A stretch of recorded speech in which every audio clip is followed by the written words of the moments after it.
जी sir, यहाँ पर अगर आप M1 और M2 इन दोनों को अगर आप एक सिस्टम मान लीजिएगा, राइट, तो पूरे सिस्टम पर एक्स एक्सिस के अलॉन्ग तो कोई भी एक्सटर्नल फोर्स नहीं है। मतलब कि आप पूरे सिस्टम पर एक्स एक्सिस के अलॉन्ग आप लीनियर मोमेंटम कन्वर्जन लगा सकते हैं। मतलब कि M1 V1 बराबर M2 V2, मतलब कि M1 इंटू V1 बराबर है आपके पास M2 into V2।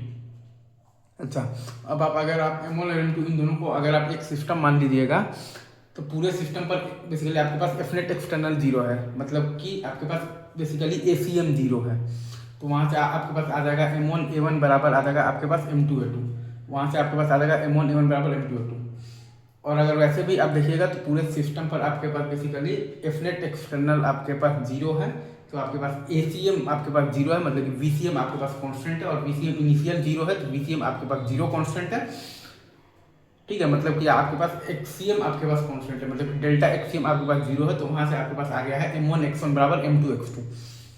M1 basically block का मास बेसिकली X1 से आगे गया है, M2 ब्लॉक का मास बेसिकली X2 से आगे गया है। तो X1 प्लस X2 बराबर X है। X आपका है बेसिकली तो net elongation in the spring. X1 plus X2 बराबर X है, net elongation in the spring. तो FR बराबर है आपके पास KX बराबर K times X1 plus X2।